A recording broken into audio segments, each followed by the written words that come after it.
Hey there. You're now listening to the 8th installment of Felix firing off from afar for the flyover. This is Felix. And just a reminder to all you listeners out there, there is going to be a new sub-segment of Felix's firing off segment featured on Counterpower After Hours. And the sub-segment will be Ask Felix. So you can ask Felix anything within reason, and he'll do his best to respond. So please submit those questions. Either give the WDBX station a call during Counterpower After Hours, or you can email folks at info@flyoverinfoshop.org, or you can stop by the info shop at 214 North Washington, there in Carbondale, Illinois, and just give your question for Felix to anybody who looks relatively sensible, and they will pass it along, and Felix will respond in due time. So Felix is going to begin discussing anxiety. And from what I understand, the info shop, which is really popping off now that Felix has left, there was a reading at the shop, or there was a reading that was conducted by folks who frequent the Flyover Info Shop of the pamphlet released by the Institute of Precarious Consciousness, titled "We Are All Very Anxious." And that pamphlet was referenced in a recent article that appeared at Roar magazine, and you can access this at roarmag.org. The title of this article, "Breaking the Chains, Precarity in the Age of Anxiety," by Joseph Todd. And Felix is going to discuss this a little bit, and this notion of anxiety, and that it's a pervasive feeling that many of us experience today. And so I'm going to start by reading a quote from the Todd piece. The author wrote that many of us are unemployed, or are instead held in constant precarity, stuck on 0-hour contracts or wading through as jobbing freelancers in industries that used to employ but don't anymore. We're unable to plan our lives any further than next week's rota, unable to ever switch off as the search for work is sprawling and continuous. And the author goes on, and thanks to the effective abolition of the traditional working day, work becomes unbearable and endless. The security of having delineated time, at work and then at play, has been eradicated. Often this is because individuals have to supplement their atrocious wages with work on the side, but it is also because traditional 9-to-5 jobs have suffered a continuous extension of working hours into out-of-office time, enabled and mediated by our laptops and smartphones. These gadgets demand immediacy, and when coupled with the knowledge that you are always reachable and thus available, they instill in us a frantic need to forever reply in the now. And the author continues, many individuals offer the amount of choice we have, or the amount of knowledge we can access at the click of a button, as the glorious consequences of late capitalist society. But our rampant choice society, one where we have to make an overwhelming number of choices about the cereal we eat, the beer we drink, or the clothes we wear, is entirely one-sided. While we have an incredible amount of choice over issues of little importance, we are utterly excluded from any choice about the things that matter: what we do with the majority of our time, how we relate to others, or how society functions as a whole. Nearly always, these choices are constricted by the market, the necessity of work, cultures of overwork, and neoliberal ideology. And so there's a lot there, and Felix is not going to develop all of it, although he encourages those holding it down at the Counterpower After Hours, and also the listeners to chime in and share your thoughts. But what Felix is he's gonna focus on several things that the author said, and so that idea at the end that our freedom, which has become freedom of choice, is freedom of choice as dictated in large part by the market. And as Margaret and I had discussed ad nauseum on the Counterpower Radio Hour some time ago, what the neoliberal revolution and the right-wing so-called libertarian vanguard of that neoliberal revolution, what they always miss in their critique of government is the market governance that remains, and is that much more insidious and shapes us, in fact, much more insidiously than an overt and explicit form of top-down governance, which anarchists also share a critique of, a legitimate one. And so Felix is going to continue now, reading from that Todd piece. The author also said that avalanches of bullshit choices that still have to be made, as study after study has shown, make us incredibly anxious. Each of them takes mental effort. And the author notes that every decision is shot with anxiety. And the author continues, compounding this orgy of choice, and in itself another root cause of anxiety, is the staggering amount of information that assaults us every day. Social media, 24-hour news, the encroachment of advertising into every crack, both spatially and temporally, and our cultures of efficiency that advocate consuming or working at every possible moment all combine to cause intense sensory overload. This world, for many, is just too much. And so, in addition to the sensory overload, which I think is a really keen point, this idea that it's not a lack of information. It's not that people are just hungry for information. They're almost consumed by it, and it makes it impossible to consume relevant information and to discern what is relevant when you're inculcated with just massive amounts of data. But the author also points to the incessant surveillance using information and communication technologies and other technological advancements deployed not to liberate us from rote, tedious, or even mentally taxing labor, as could be potentially possible, but instead to keep us employed in anxiety-producing positions. And Felix had talked before about the book by Berardi, subtitled From Alienation to Autonomy, and the thesis there being that we now invest our desires and erotic energies in work as opposed to a more ready recognition that work is laborious and not something that people enjoy now, as partly as a result of ideology and also the result of a change in material conditions where there aren't social spaces, communal spaces anymore, civic spaces. With the diminution in those, people now are compelled to actually invest their desire in work, but it remains alienating. And this might be especially the case with what Michael Hart and Antonio Negre have written quite a bit about, which is the new modes of affective labor. You can see the heightened demand in the service industries for the production by workers, the generation of affect, emotions and feeling and that sort of thing like that becomes part of the job.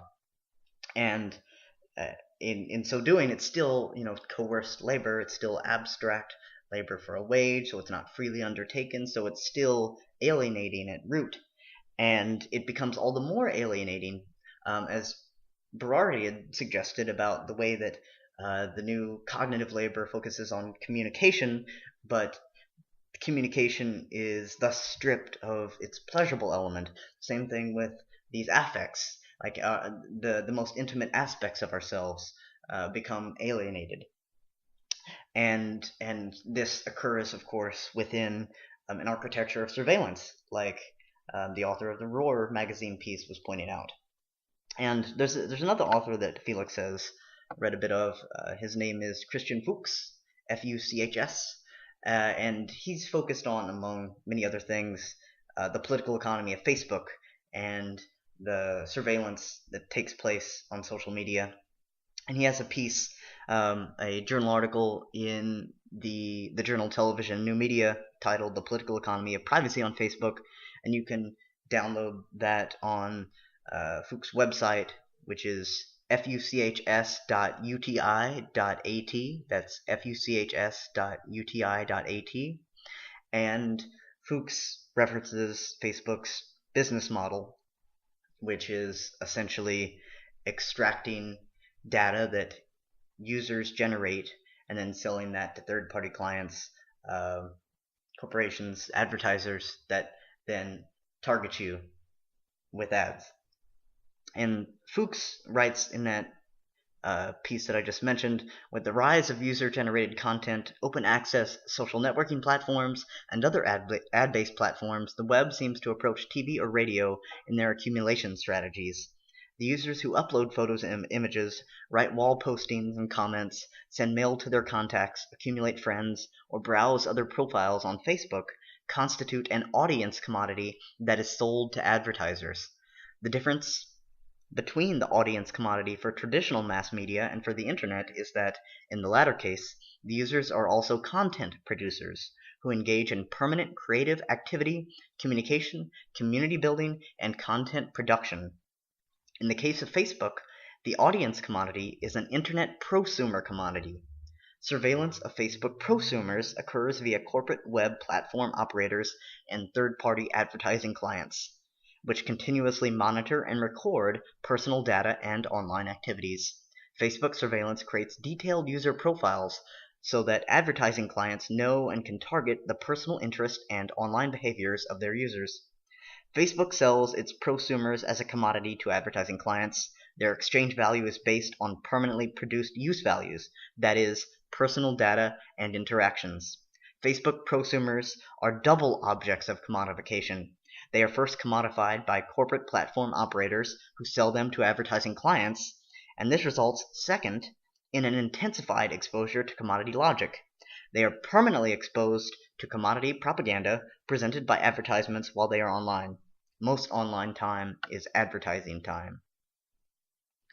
And so I think those points are especially pointed, considering that Facebook, as of early 2015, maybe late 2014, boasted over a billion users, and it's in the top 10 of American companies with the largest market capitalization. And the users of Facebook who are generating this content are being incessantly surveilled and in that way commodified. Of course, there's also other kinds of state corporate surveillance. The NSA has its hands in all that. You can read much of the work that Glenn Greenwald and his colleagues at The Intercept have done reporting on that. But I think the focus on the role of commodification in targeting us, and also the expectation that we should be generating this content and participating. Now that I would offer must contribute to some of the anxiety that people seem to be experiencing. And so Fuchs also cites in that article John Stuart Mill, who is a classical, within the tradition of classical liberalism, wrote during the 19th century. And as Fuchs notes in his article, Mills formulated the right of the propertied class to economic privacy as Mill put it, the owner's privacy against invasion. So Mill more or less had a liberal notion of privacy rights. And interestingly, that quote from John Stuart Mill is from his 2-volume book, Principles of Political Economy. And again, interestingly, the first edition was published during the First World Revolution of 1848. And at that time, ideas of socialism and anarchism and early syndicalist theory and practice were emerging very forcefully. And so elsewhere in that book, Mill's Principles of Political Economy, he acknowledged some things like the humanistic drives and the idealistic force animating efforts to alter the miserable material conditions that afflicted the majority of workers at the time of the World Revolution. And to this point, he wrote something that I think is worth taking heed of. Mills wrote that the form of association, however, which if mankind continues to improve must be expected in the end to predominate, is not that which can exist between a capitalist as chief and work people without a voice in the management, but the association of the laborers themselves on terms of equality, collectively owning the capital with which they carry on their operations, and working under managers elected and removable by themselves, So long as this idea remained in a state of theory, in the writings of Owen or Louis Blanc, it may have appeared to the common modes of judgment incapable of being realized and not likely to be tried. But there is a capacity of exertion and self-denial in the masses of mankind, which is never known but on the rare occasions on which it is appealed to in the name of some great idea or elevated sentiment. Such an appeal was made by the French Revolution of 1848. And so, a couple things there. I think this quote from John Stuart Mill is illustrative of why someone like Noam Chomsky, for example, a proponent of anarcho-syndicalism, libertarian socialism, locates the roots of libertarianism or anarchism in the tradition of classical liberalism. And Chomsky claims that classical liberalism's emancipatory ideals, evidenced in part in the quote that I read from Mill, that those ideals, according to Chomsky, were wrecked by the emergence of industrial capitalism and its development. And, I think it's important to consider to what extent other aspects of classical liberalism, the ideals that it upheld, offered perhaps ideological justification for that industrial capitalist development and the wealth inequalities that ensued as a result. And that's a serious historical question that requires further examination. Felix doesn't have time to pursue it as he finishes firing off here, but worth noting. And so, Mill had mentioned the French Revolution of 1848. There was the February Revolution that overthrew the monarchy, and then there was also the June Days, which was a real proletarian revolt that was violently crushed.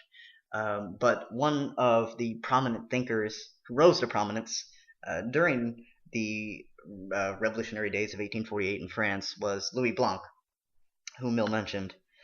And Blanc is a really interesting character. He was criticized by Pierre-Joseph Proudhon, who was a French anarchist at the time, and somewhat hypocritically, Proudhon criticized Blanc's governmentalism, yet Proudhon later ran for election, participated in parliamentary politics, and was elected, and then was also not with the workers who were on the barricades in June when they were violently crushed. But Blanc's ideas, which only were tested in part, not hardly really tried out at all, which is important because it'd be interesting to see what might have occurred. But his ideas were informed by the material conditions of the population and guided by an ethic rooted in the possibility of people to maximize their potential to transcend oppressive capitalistic arrangements. And it formed what Felix would refer to as a kind of mode of public pedagogy, at the intersection of the emergent revolutionary visions of socialism and anarchism. Blanc could be considered one of the seminal thinkers and figures in the syndicalist tradition, actually, although he's not always associated with it. And Blanc famously wrote this book, The Organization of Labor, where he formulated some of his syndicalist-type ideas, and that was first published in 1839. And according to another author, Marriott, who wrote the preface or an introduction to a subsequent edition of Blanc's book, he claimed that the Blancian vision for social change possessed more than a superficial resemblance to the root idea of syndicalism. In the scheme of the industrial syndicalist, as in that of Louis Blanc, we have the same insistence upon the necessity of proceeding on the lines of the trade group, upon the idea of the self-governing workshop, of the democratic election of officers in the industrial hierarchy, of the federation of social workshops in the same trade, and the affiliation of allied industrial groups. Louis Blanc has in fact more claim to be regarded as the father of modern syndicalism than of modern socialism. And so, as that author explained, Blanc's pedagogy, meaning his art and mode of educating, it put forth this idea of cooperative production just as much as it echoed state socialist type principles, which is what Proudhon was very critical of. And Blanc's vision was as, if not more and more coherent, a syndicalist one than, say, Proudhon's. And Blanc's ideas for reorganizing work reflected the already developing predilections for anarcho-syndicalism in France, which is where it first emerged in full force.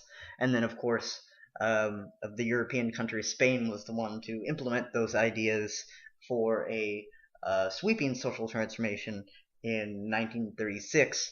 Of course, that was very short-lived. The anarchist revolution that took place during the Spanish Civil War, which was also crushed. But so Felix will return to these ideas momentarily to suggest one way to address issues of widespread anxiety, as Felix brings it all back full circle. But as Joseph Todd, the author of that Roar magazine, pointed out, the major decisions we're subjected to, we don't have control over. And this, in turn, produces feelings of anxiety. And so the syndicalist ideas might actually be very important. This idea of being able to have the power to collectively make economic decisions, have some sort of control over that aspects of our lives. And control is often construed as a bad word, and I think there's all sorts of ideology at work in the way that people interpret it negatively. And in part, it's understandable. It has to do with this critique of authoritarianism and of instrumental rationality that would view everything from this narrow utilitarian lens, consider how things can be manipulated for a definite purpose to just maximize utility, usually entails maximizing utility to serve one's self-interest, but it could also entail interaction with the highest regard for maximizing well-being of people and other life forms. And while that still maybe retains an instrumental quality that doesn't emphasize the objective value or potential in the other and other things enough, but nevertheless, coincidentally, John Stuart Mill also wrote the book on utilitarianism, quite literally. The book that he wrote was titled Utilitarianism and was first published in full in 1863. So after the First World Revolution and after his Principles of Political Economy was first published. Now, as regards control, there's lots of areas of life in which it would be too hasty, Felix is going to suggest, to dispense with control, right? Self-control is not always a bad thing. I like to exercise it on occasion. Workers' control is not so bad either. Still might imply work not wholly liberated from capitalist logics and parameters, I'll admit that, but it also implies, I think, some partial liberation, and insofar as none of us are wholly liberated at present from capitalism, Felix is going to contend that we're all mutilated and maimed in one form or another through the widespread subjection to market governance, which neoliberals and libertarians are oblivious to, and also the wage labor stemming from wealth and ownership differentials, etc.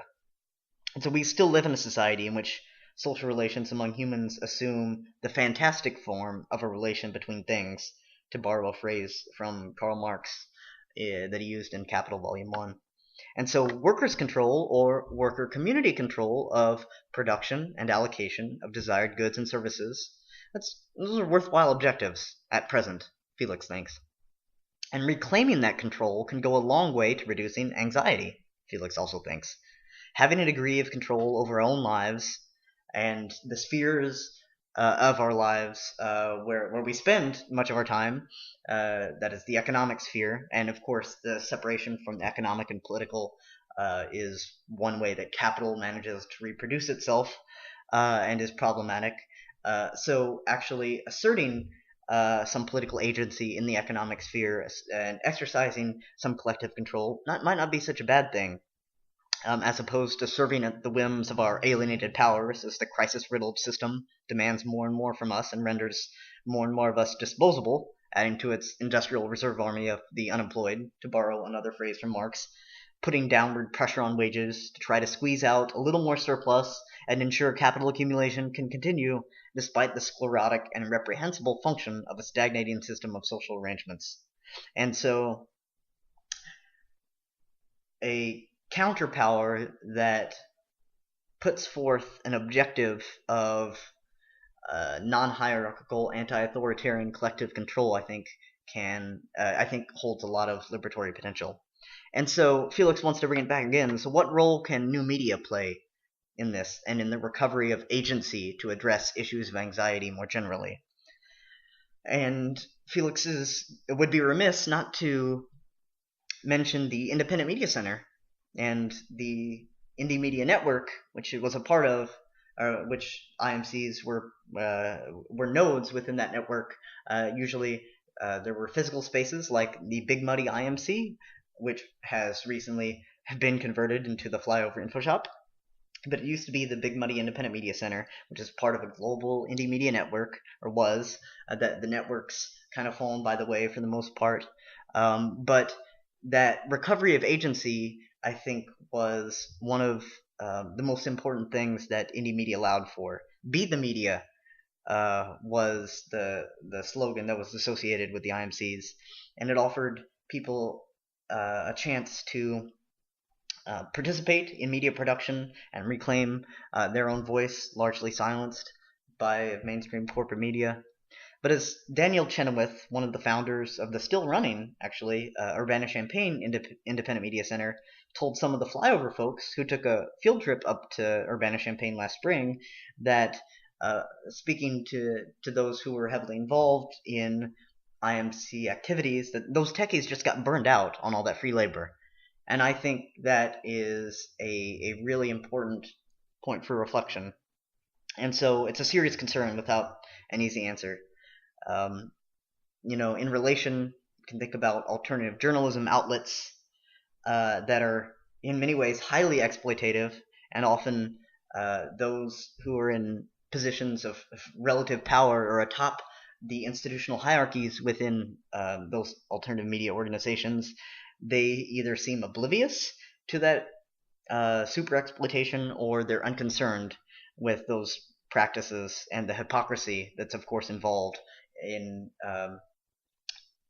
super exploiting some of your workers while purportedly touting your purported progressive values.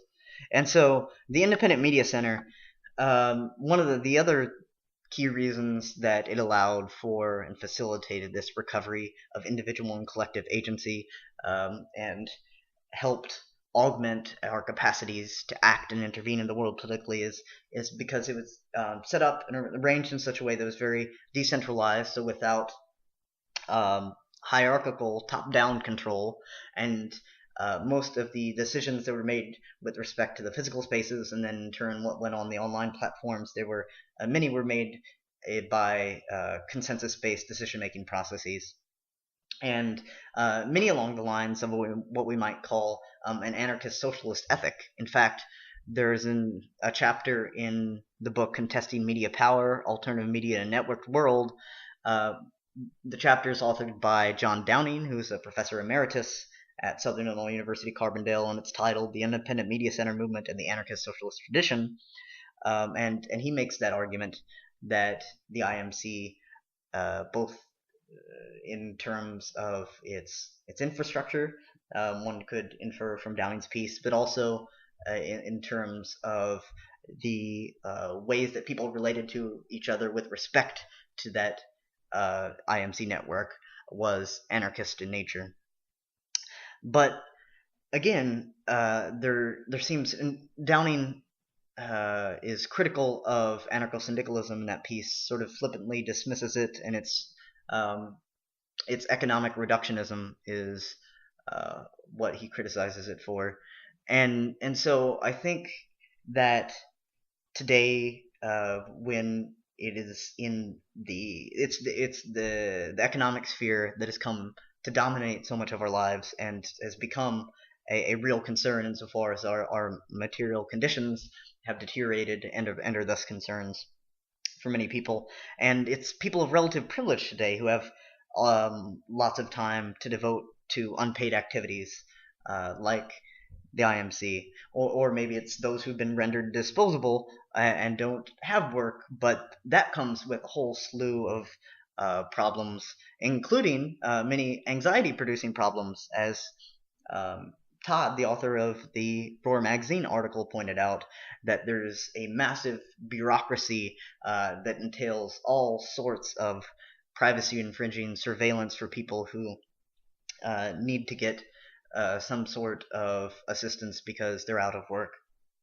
And so I think these so-called economic concerns with respect to new media and recovery of agency are essential and need to be thought about a lot more. And so ways that people can be adequately remunerated and not just devoting time and energy to activities without also ensuring that they or we receive what they or we need to survive and thrive Those are crucial considerations.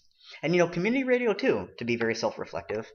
WBX 91.1 FM community radio for Southern Illinois, unparalleled in putting much-needed heterodox voices on the airwaves, including Felix's when he was a prominent radio personality circa 2004 up through early to mid 2015.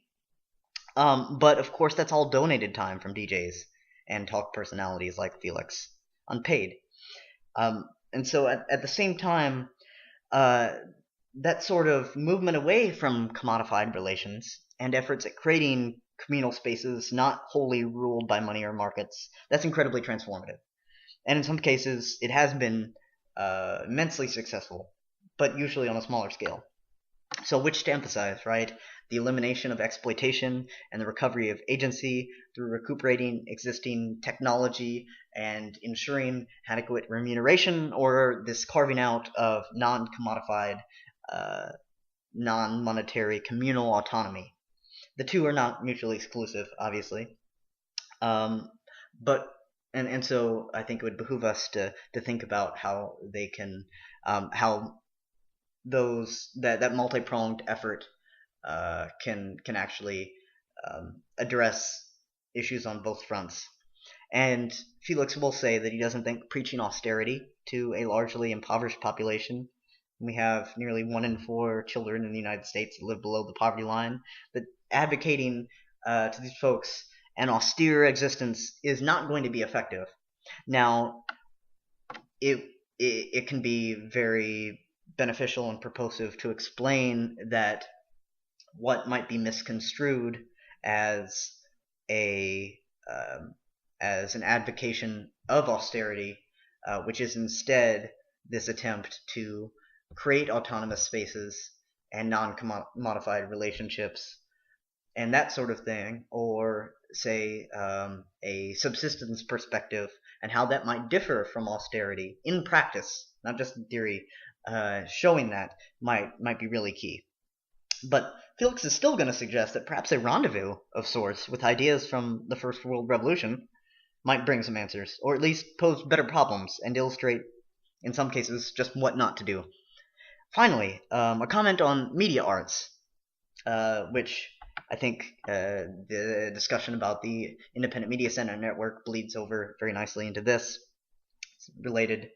And so there's a critique in anarchist circles of this notion and practice of expressivity, and there's a good deal of legitimacy in this critique. It has to do with the notion of people displacing frustrations and displacing them into just self-expression, capitalizing on the opportunity to express oneself. Of course, that's all it's supposed to and can remain is free expression within a society still defined by domination, and that's the critique. Express yourself all you want, but leave the private property regime and the concentration of wealth it engenders intact. Is sort of how the thinking goes. And that's not a new phenomenon, per se. So, critical theorist and Frankfurt School affiliated Jewish intellectual Walter Benjamin, in his essay The Work of Art in the Age of Mechanical Reproduction, published first around 1935, can be found in the book Illuminations, edited by Anna Arendt.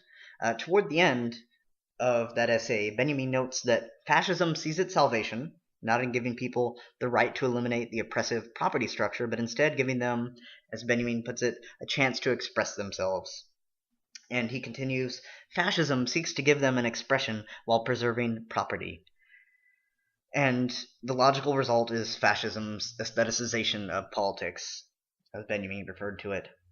And so Benjamin, writing after World War I and all the destruction involved in that, and then presciently forecasting the horrors of World War II, he explains that the alienation that exists in society is so massive, it's become so massive, and our alienation from each other, and also the alien power that our technological productivity has assumed, it's become so massive that in war, humans could actually experience their own destruction, our own destruction, as an aesthetic pleasure of the highest order.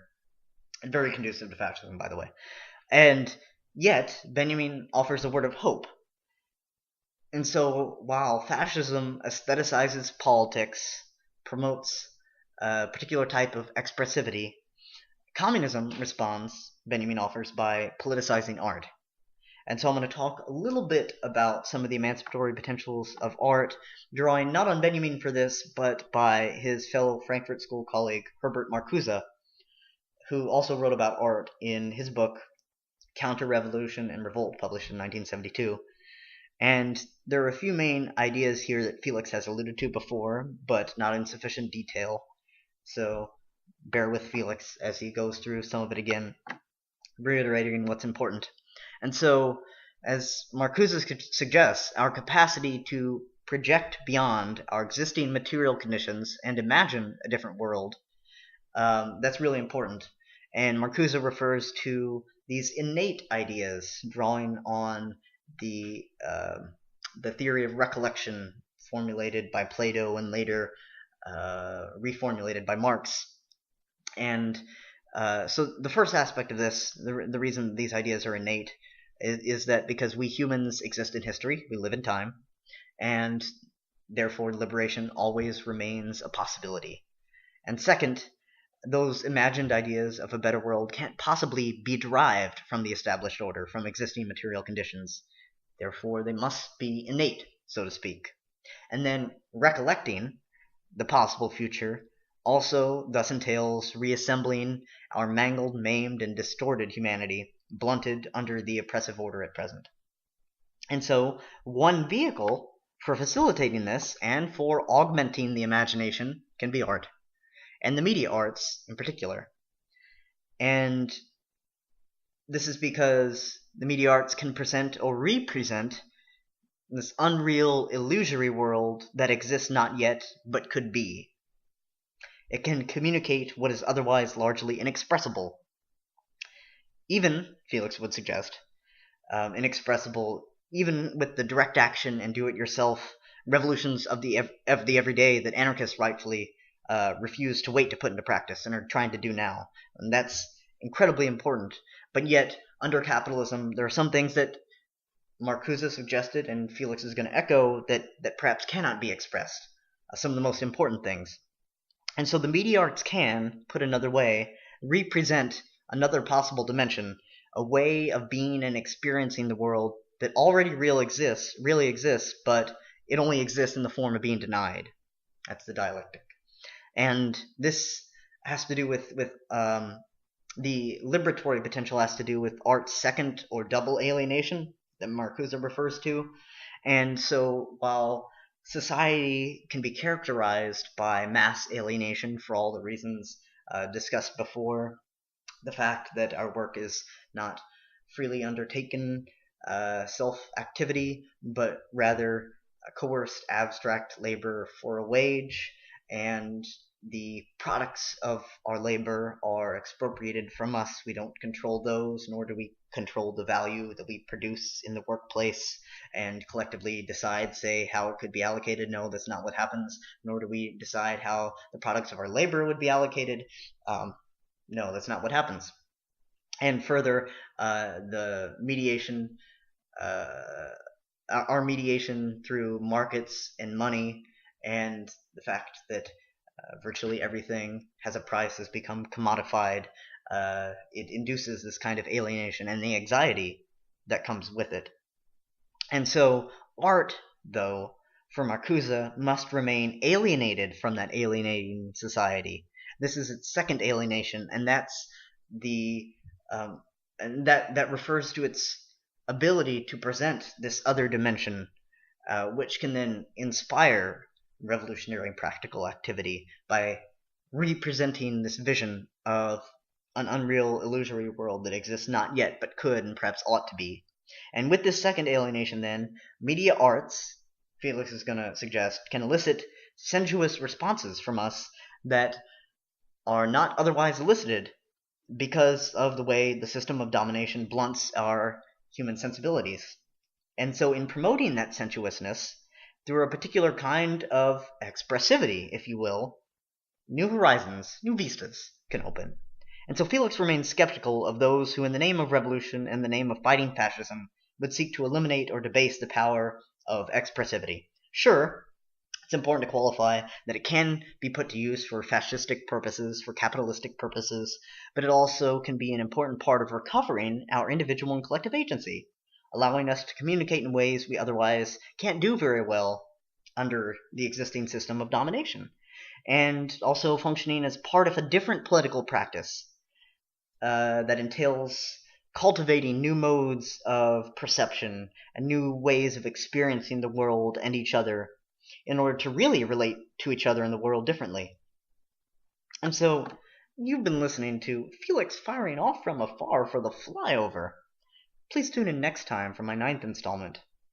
And I'll end by asking my pals holding down the Counter Power After Hours on WDBX 91.1 FM, community radio for Southern Illinois, to honor a song request.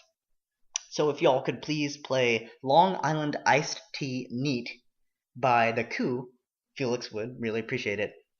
Thanks, and I'll be back at you again next week.